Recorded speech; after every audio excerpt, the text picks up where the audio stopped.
Alright, selamat datang ke channel Cikgu Luan. Siapa lagi? Saya Rotan. Sekarang ni saya nak buat mini session live semula sebab pemandangan dah boleh cross daerah lah apa tu semua. Kali ni sebenarnya saya buat dengan siapa? Sebenarnya saya buat bersama dengan Dr. Dre, bukan Dr. Dre, Dre Azlan, sorry Dr. Dre. Dre Azlan dan juga kawan-kawan dia lah, konco-konco dia macam time ni pula aku lupa nama dia. Apa dah nama dia? Naim Azlan. Bukan. Alamak, aku lupa dah nama dia. Kawan dia lah, kawan Dr. Dre Azlan ni semua. Okay. Di mana dia datang rumah saya dan kita berborak santai lah. Sofia Mafilindo. Sorry, aku tak lupa kau. Aku lupa nama kau je. Okay. Alright. So, bersama dengan kita Azri Akiri. Banyaklah. Kau dah buat dengan session live dengan aku dah 2 kali kan? Betul? Dah 2 kali Sebelum ni yang feature dengan Cikgu Luan 2 kali live session ni ada seorang je, nama dia Amri47. Sekarang ni kenapa live sampai 2 kali dalam masa 3 minggu Less than that. Dan yang aku peliknya, okay, dengan brother Azri Akiri ni, yalah very well known sebab dia ni bekerja dalam audio sebagai audio director dekat Astro Production kan. Yang kau kerja sekarang. Yang aku pelik dengan dia nya, aku nak tanya dengan dia direct, macam mana kau punya DM tu boleh panjang sangat? At one point, kenapa kau nak DM aku sepanjang itu? Cikgu Luan ada dia punya DM kau? Tak payah tunjuk kat sini. Tak payah tunjuk kat sini. Kita tunjuk. Tak payah tunjuk Dia kat punya sini. DM macam proposal kerja kau tahu. Mari kita tengok sikit Nanti kau screenshot je lah. Malas. Malu gila. Babun. Kau dah delete Dah delete. Tak ada. Dah delete tu. Masam dia dah delete. Ni bukti dah delete. Kenapa nak minta kerja ke apa? Dia minta kerja tu. Tak, dia macam ni tau sebenarnya. Dulu aku pernah buat YouTube channel yang sekarang And then aku pernah buat a few videos tau. And then aku pernah buat explain pasal audio juga. And then bila aku rasa macam aku tak proper, then aku tak suka sebab aku tak ada no one see tau. Tak ada siapa nak tengok. And then bagi aku macam aku nak educate people sebab aku memang plan aku bila aku dah sampai satu level, which is level yang aku dah boleh sharing aku punya knowledge, aku nak educate people. And before that aku macam pernah buat talk dekat this IPTA semua kan. So bagi aku macam aku kena educate people sebab bagi aku masa sekarang banyak YouTubers yang set up banyak tak pentingkan audio. So banyak masa audio tu rasa macam benda janji boleh dengar. So aku tak suka sebab kita dalam broadcast, kita dalam bidang audio, kita nak bila kita tengok maybe golongan profesional tengok, even tu kalau macam YouTubers yang terkenal contoh kan, dia dah ada gadget yang berpuluh ribu, beratus ribu, tapi in terms of audio dia macam suara pecah lah, distort lah, dia tak berapa tekankan. Dia tekankan hanya kat visual apa semua. So aku tak suka benda tu. So aku nak benda tu being fair. You good in audio and you good in video, so you punya final product akan jadi lagi bagus tau. So audio is not benda yang kecil ataupun benda yang remeh-temeh. Everything is about sound kalau kita tengok TV ke apa kau. So bagi aku nak educate people, the way aku nak educate people is YouTube channel and my Instagram. Tapi again I don't have any followers by that time. So aku just macam sharing to my friends je tau. So bagi aku macam aku dah follow Cikgu Luan ni dah lama juga I think dalam setahun, less than that setahun lah, masa baru mula-mula dia buat video. So bagi aku dia punya YouTube channel is more to education tau. So educate people untuk audio, untuk video, and then ada sikit pasal audio. So why not aku macam try to live dengan dia, sebab aku tak boleh pilih YouTubers lain yang buat vlog ke apa untuk live dengan diorang because diorang tak buat education. And for time being sekarang aku tak nampak banyak channel yang betul-betul ajar 100% about tutorial and education things tau. Ada yang lain campur-campur, and but Cikgu Luan is totally education and he knows at least about audio ataupun video. So why not aku macam approach dia and then aku macam try to educate dia punya audience, which is dia punya YouTube audience, untuk kenal pasal audio. So from there aku try DM untuk, at first aku rasa macam aku try nak buat live untuk bagi tahu orang yang macam audio ni is important, bla bla bla macam tu. Aku nak share experience. But again things happen differently. So dia encourage aku untuk buat YouTube channel, then I made it lah now. Because of him aku buat balik YouTube channel aku, and now yes, aku dah ada YouTube channel aku sendiri lah. So I try to educate people. I don't care berapa banyak orang nak tengok ke apa. Instead of now still followers aku dalam 200, tapi banyak DM aku tanya pasal soalan mostly everyday. So aku try to explain, aku try to jawab, because one main concern is to answer apa yang korang tak tahu. Itu main concern lah. Itu je. Banyak lagi kita backtrack balik lah. Kau DM aku seorang ke ataupun aku DM dua. Kau dengan Munjir. Okay, Munjir. Munjir. Munjir pun, Abang Munjir pun dia pun macam berminat tapi dia busy masa tu. So dia busy, aku cakap tak apalah kalau dia busy, maybe soon or later, and then aku try live dengan dia. So aku tak nak kata sebab dia pun banyak benda nak buat, vlog lah, review apa semua. So dia pun cakap dia interested with this topic lah. So okay, and then aku try 2 ni sahaja aku try. Aku tak buat banyak-banyak sebab again aku tengok whoever yang subscribers and followers that YouTubers yang betul-betul nak belajar, and the channel is about education lah, is about technical gadget lah. So itu je concern aku. Okay, alright. So that answers my question actually, sebab dia agak drastik tau, di mana Azri akhiri dia macam bukanlah kau seorang je yang DM aku, kau kena faham benda tu kan. So Cikgu Luan punya DM, saya boleh katakan hampir 20 DM yang masuk sehari, and then this DM pop up lah. Dia macam, kau sebut apa ayat kau? Kau sebut macam ni Cikgu Luan, saya nak straight to the point je. Aku tak suka tak suka muka dimah. Itu yang macam caught my eye, sebab kebanyakannya yang DM saya sebagai Cikgu Luan, yelah nak kata Cikgu Luan ni super popular, tak jugalah. Ada certain follower. Ini mesti betul-betul dalam 100,000 juga follower lah, lebih kurang macam tu. Okay.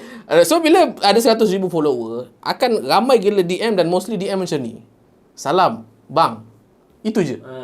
You know, ada juga yang tanya macam ni. Assalamualaikum bang, saya ada soalan bla bla bla bla bla bla. DaVinci Resolve. Alamak, DaVinci Resolve pula. So DaVinci Resolve Cikgu Luan tak boleh nak balas, sebab Cikgu Luan tak gunakan DaVinci Resolve tu sebagai saya punya daily driver as a software kan. Tapi other than that, saya rasa semua DM tu mostly budak-budak, of course. Dan saya tak sempat nak jawab soalan. Cumanya one thing that caught my eye, sebab Azri akhir ni memang orang industri, in which saya memang respect lah orang industri, sebab saya paling banyak belajar daripada orang industri lah. Zaman-zaman dulu Cikgu Luan masuk dalam MTAS Production contoh kan. That's where Cikgu Luan learn pasal cinematic lens. Saya pun pelik lah kenapa ada beberapa lens yang dia tak gunakan T-stop, tapi dia tak gunakan f-stop, tapi dia gunakan T-stop. Benda macam tu, dan kenapa perlu adanya focus puller, sedangkan zaman sekarang 2021 we all about autofocus punya ni kan, mekanisme kan. So bila jumpa orang industri, bukan sekadar jumpa orang industri, tapi jumpa orang industri yang boleh elaborate dengan baik dengan apa yang dia buat. Aku dah jumpa banyak gila orang industri ataupun di so-called otai lah kan. Memang otai bla bla bla. Ada some yang dah meninggal pun. Saya tak ingat dari dalam Finas sebagai apa. Terangkan macam ini kamera. Mari kita gunakan. Itu je. So pengalaman yang sama lah kan. Pada kau lah kan. So okay, alright, memandangkan Azri akhir ini orang audio. So mari kita tanya dia. Vlogger Malaysia, YouTuber Malaysia dalam konteks audio, daripada segi kualiti, kau nak rate daripada 10 tu berapa? Secara average kita pukul rata, sama rata. Termasuk dengan Cikgu Luan yang saya cuba jaga guna ni wireless mic ni. Saya cubalah. Mungkin dinding depan saya ni tak betul-betul pantul kan. Ni macam nak jual bundle depan ni. Saya faham. Okey, berapa rating? Dia general lah. General, umum je. Umum. Okay. 5 daripada 10. 5 daripada 10. Okey, kita tengok by comparison pula dekat international. Go. International is more 9.8 to 10. 9.8 to 10. Okay, kau elaborate lah sikit kenapa. Okay, sebab apa Kat? Okay, cerita pasal international dulu lah. International, kenapa international? Mostly vlogger ataupun YouTuber yang buat education ataupun tutorial ataupun review barang, bila korang dengar sedap. Sebab dia take audio tu sebagai satu benda yang penting tau. Bukan sekadar video je. So dia dah menang 2 benda, video and audio. So satu, sebab kita tengok, kita rasa puas. Satu, dia pandai main dengan music tau. Music background. And then dia buat automation. Automation tu bila, contohnya macam the starting point music tu kuat, and then bila dia cakap music tu drop, and then bila dia go to teaser ke apa, dia bump balik music. So you ada differentiate antara music tau. Bila dia cakap slow, so kita akan fokus dekat suara dia tau. So itu music. And then second one is about sound effect tau. Ada certain yang YouTuber luar negara, dia ada macam buat short film ke apa ke, dia banyak enhancekan pasal sound effect and ambient sound, everything. Kadang-kadang kau dengar tu memang nampak macam dia guna kamera shotgun je. Pada certain thing dia tak dapat sound tu, and then dia replace balik dengan sound effect apa yang ada kat video aku itu.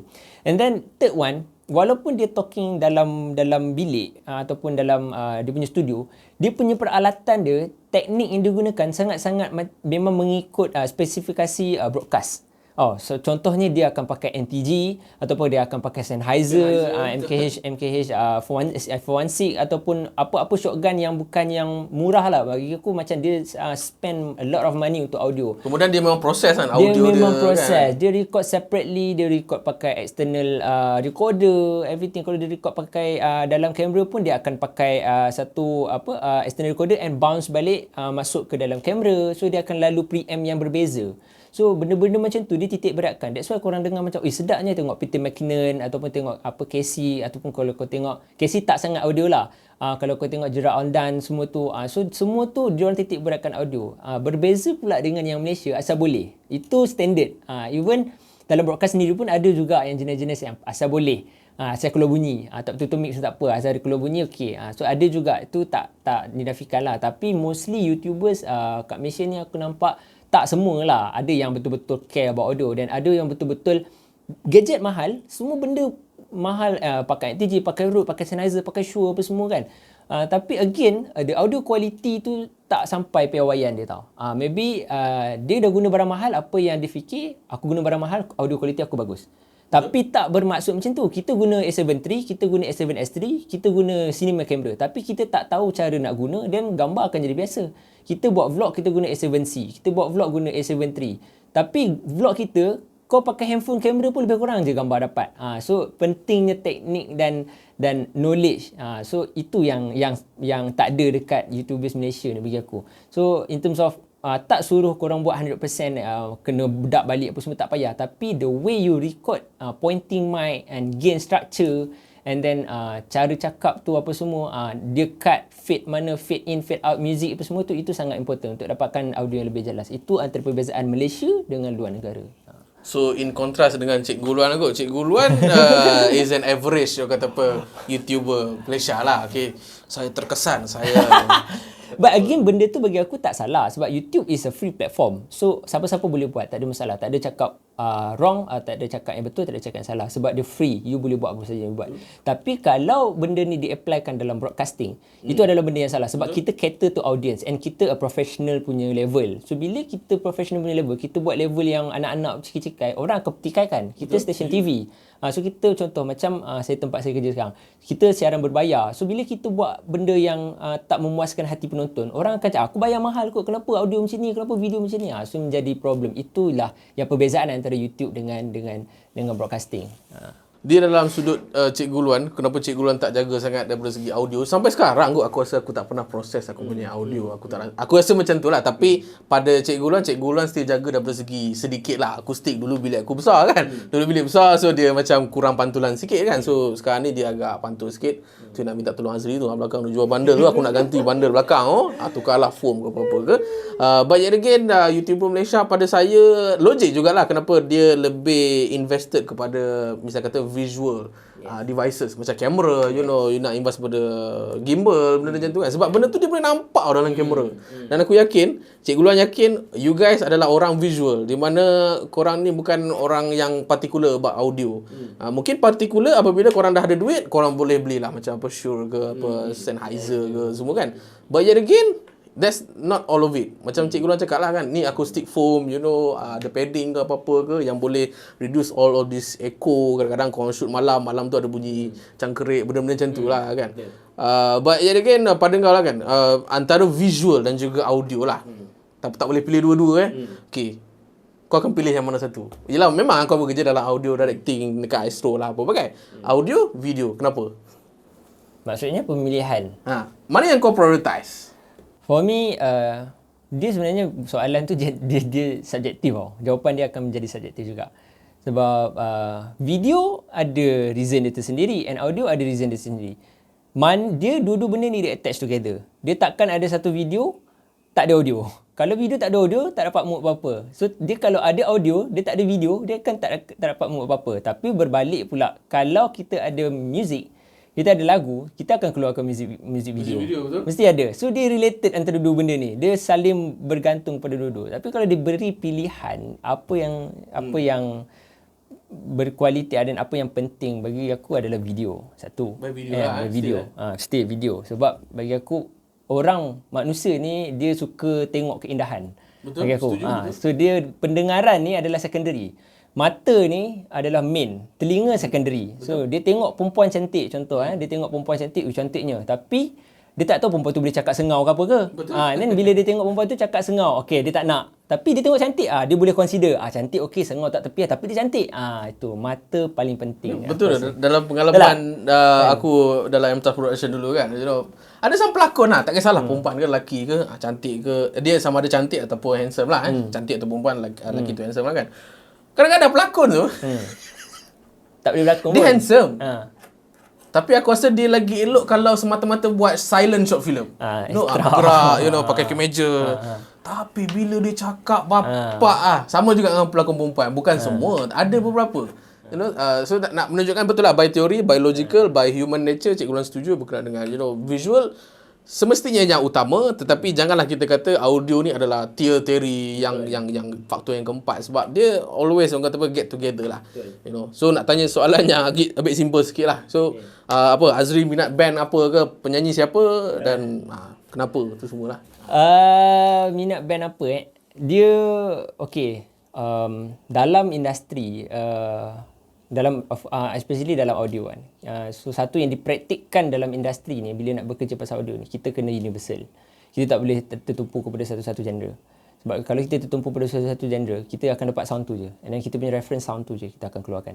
And then dia kena universal, contoh kalau dengar lagu metal ke, kena dengar lagu pop, zapin, traditional, lagu Cina, everything jazz, semua tu kena dengar. EDM apa semua. Sebab kita nak mix different types of show. Kita tak tahu pun kita buat show tu ada lagu India dan kita kena buat lagu India. Everything kita have to know. Basic. Tapi kalau nak diikutkan band yang saya minat Nirvana. And saya minat baru ni saya terikut dengan kawan saya sebab saya suka vibe Nirvana tu. So layan juga Butterfingers tapi tak like into deep sebab baru lagi kan. And then more to grunge and rock. And sometimes I suka juga balada. Sebab saya suka emotional tau. Emotional pasal video or any lagu. So aku suka emotional. Emotional is good untuk korang buat video sebab dia boleh, selagi kalau korang buat video emotional, kalau dapat membuatkan orang tu menangis, and then you dah sukses bagi I kan. Kalau kau buat video emotional tapi orang tak rasa, tak sentuh, dia sama juga macam lagu. Kau compose lagu kau sedih gila, dan orang boleh dapat lagu macam Sufyan Sami kan, dia nyanyi lagu yang diputus cinta tu kan, orang rasa benda tu kan boleh relate, maksudnya dia sukses. Sama juga macam video kan, sama juga macam band ke apa ke. So bagi saya kalau buat video more tu lagu tu more tu balada, dan boleh sampai video you buat ke arah balada, video you buat ke arah yang emotional tu, dan sampai ke orang nangis, orang rasa macam tersentuh, and then you success. So sebab tu ada dua benda lah saya suka, macam rock band on grunge band and balada lah. Rock band. Tadi kat kau sebut broad band. Grunge band. Kau suka streaming Saya pun suka streaming kan. Maxis kita Maxis. Ni saya pakai Maxis 800 meg ni, tapi tu abang saya bayar lah. Okey. Macam tu lah, balada dan grunge rock lah. Okay, nak tanya, kita back to the topic yang kau pernah ceritakan pasal antara music dan juga music video. Biasanya music akan keluar dulu, betul tak kan? Betul. Kau ada satu ni tak, macam ada satu hobi di mana bila lagu tu keluar dan you dengar lagu tu banyak kali dan you dah almost boleh visualize kan music video dia apa? Boleh, ada a few. But yet again, ada satu tahap di mana music video tu dah publish, it isn't the same macam apa yang you imagine lah. Betul. So adakah macam benda ni selalu berlaku ke dekat Azri? Dia bagi aku dia sebenarnya dalam industri, bukan dalam industri lah, dalam music video ni kan, bagi aku nampak mostly music video diorang terlalu nak deep sangat tau. Okay. Bila terlalu deep, orang tak dapat.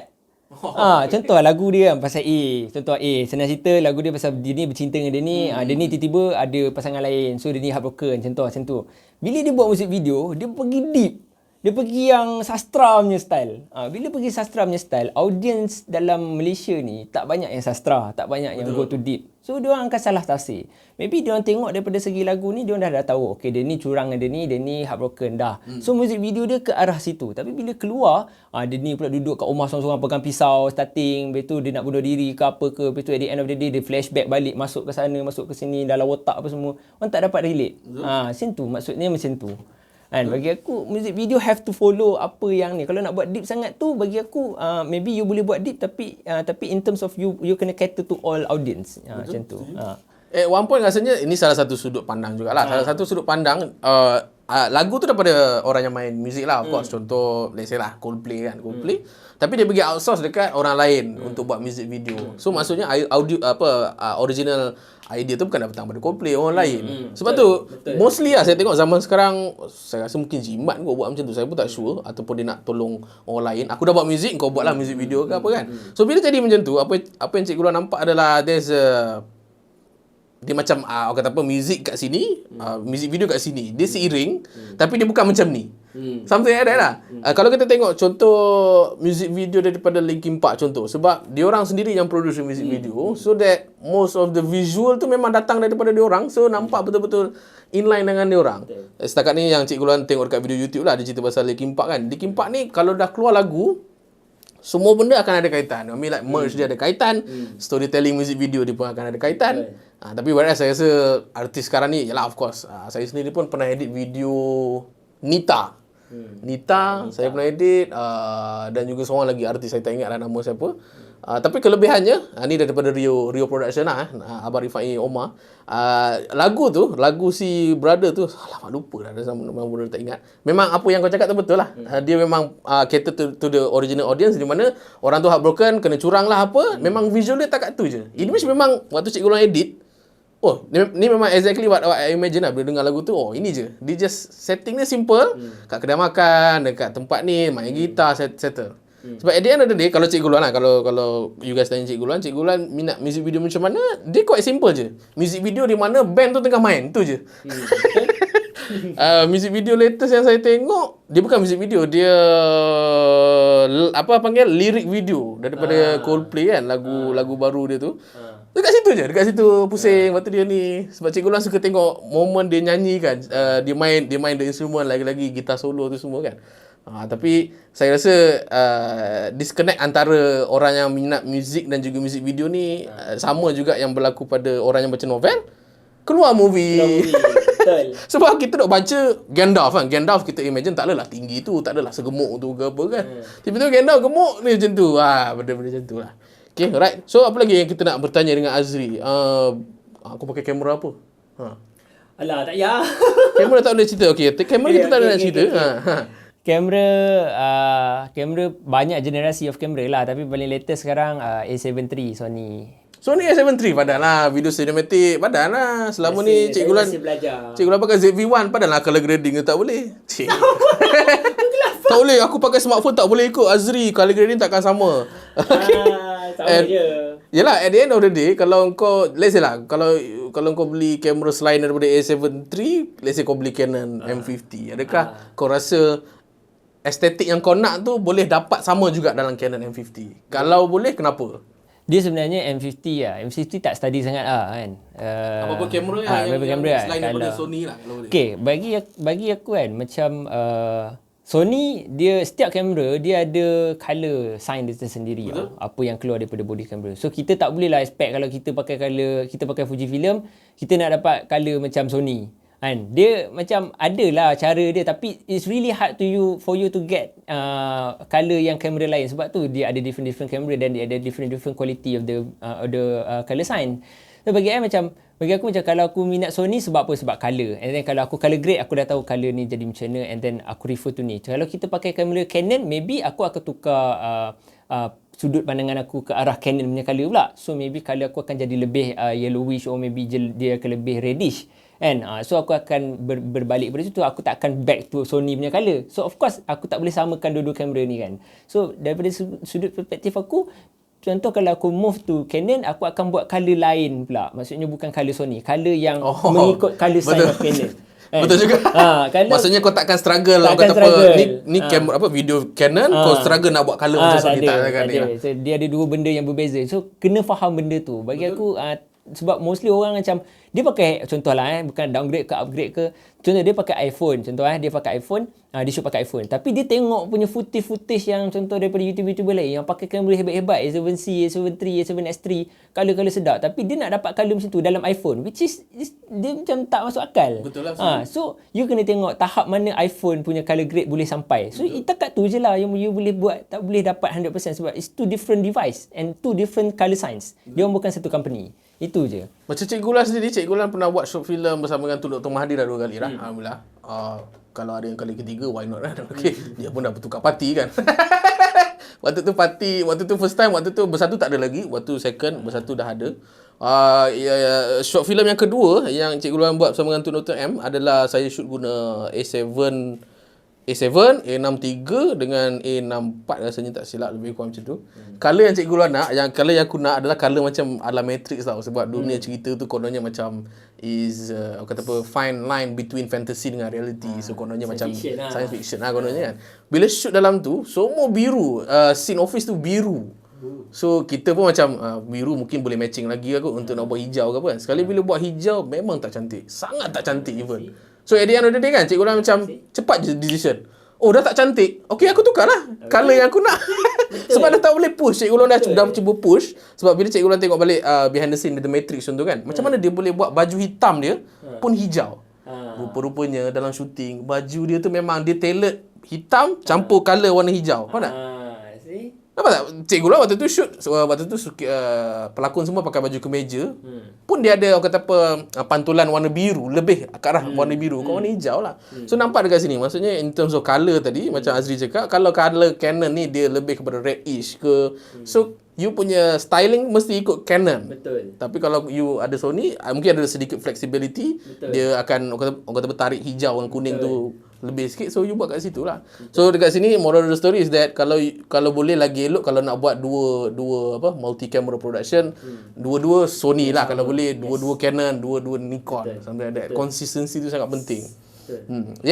Setakat ni final question. Okay. Kau expect apa nak buat dalam buat dunia YouTube ni? Kau nak apa? Kau nak cuba capai apa sebenarnya? Nasib baiklah community Cikgu Luan ni semua jujur. Tak, memang betul. Benda ni sangat penting you guys. Bukannya satu kesalahan untuk orang kata apa you nak buat YouTube sebab duit. Tapi sekarang ni saya nak tanya, kenapa duit? Tak, dia macam ni sebenarnya. Dia sebenarnya duit ni boleh beli macam boleh beli orang Boleh beli diapers. Dia boleh beli diapers. Tak, sebenarnya macam ni. Bukan tak cukup makan pun saja je. Duit of course tipulah kalau nak cakap zaman sekarang. Aku cukup menyampah kalau orang cakap macam aku buat video YouTube sebabkan minat ikhlas nak dakwah. Bullshit.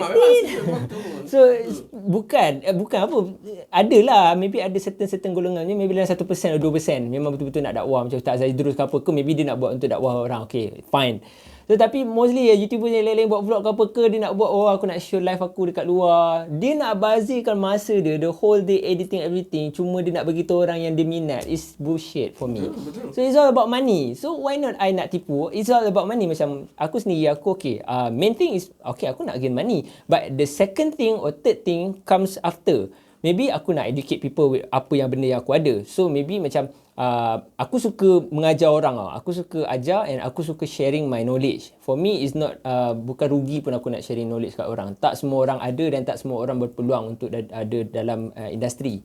Dan masuk industri ni tambah-tambah syarikat broadcast yang besar ni sangat susah untuk masuk dan sangat susah untuk dapatkan position yang you dream about lah. Betul. So dia melalui banyak fasa. So bagi aku one of it, then aku rasa macam why not aku share everything inside aku punya kerja untuk tatapan orang luar. Setengah-setengah orang tak tahu. So macam bagi aku sebab once show live show, mostly aku tengok macam live show yang aku buat either Sepatu Dunia ke apa-apa AF ke dulu-dulu. Bila aku kadang-kadang during live masa commercial break tu kan ada yang certain commercial break aku tak busy, aku try scroll Twitter, ada juga yang tanya dalam Twitter tu macam kenapa audio dia macam ni tak? But no one answer. Tak ada orang answer. So why not I take this initiative untuk cater apa benda yang terjadi. So bagi semua orang faham. So after this I try to educate people yang kat luar untuk faham broadcast. Bila kita tengok TV ke apa, kalau ada problem then you guys know apa exactly happen, apa benda yang happen. So jangan salahkan part-part. Jangan salahkan aku audio problem, okay, aku salahkan ni. Video problem, aku salahkan tim ni, aku salahkan ni. So bila korang dah tahu apa benda yang terjadi tu, baru korang faham, it's not easy. So maybe ada certain things yang problem, certain things problem.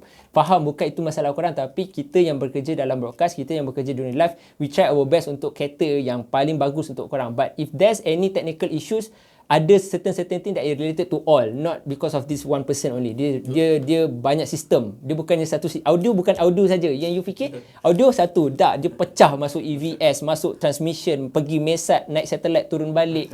So everything. So ada kalau ada satu part department yang problem, bukannya daripada site, or maybe daripada department yang dekat transmission. So tak semua salah audio, macam tu lah. Try nak educate people. That's the main thing je. At the same time, bila educate, dapatlah insentif sikit lah. Yes. So setakat ni belum monetize lagi Belum. waktu kita shoot ni. So boleh tak korang subscribe sampai dapat monetize? Korang kena subscribe kepada Azri Akhiri ataupun boleh follow IG Azri_Akhiri. Betul kan? Alright, nanti Cikgu Lula akan masukkan dalam ni. Alright, so itu sajalah kot untuk session kata apa santai-santai, borak-borak santai, unfiltered punya santai. So korang boleh komen dekat dalam komen korang nak siapa lagi kita jemput. Siapa, Iman Kamil ke, siapa-siapa ke, Sofian sekali lagi ke pun, English saya pun dah lama tak jumpa dia. Okay, ataupun korang nak Azri Akhiri sekali lagi. Ni Muhammad ni hot ni sebenarnya, tapi korang jangan lupa dia dah kahwin dan juga ada seorang anak. Okay. So itu sajalah kot untuk video session kali ni. Apa lagi you guys tahu berkenaan dengan video editing ke semua, korang boleh roger dalam ruang komen di bawah supaya saya boleh buat video upon request you guys. Itu saja daripada saya. Saya Cikgu Luan. Azri Akhiri. Bye. Siapa dia? Siapa dia guys? Saya Rotan. Siapa dia? Saya Rotan. Alright, bye. Bye. Tak cakap.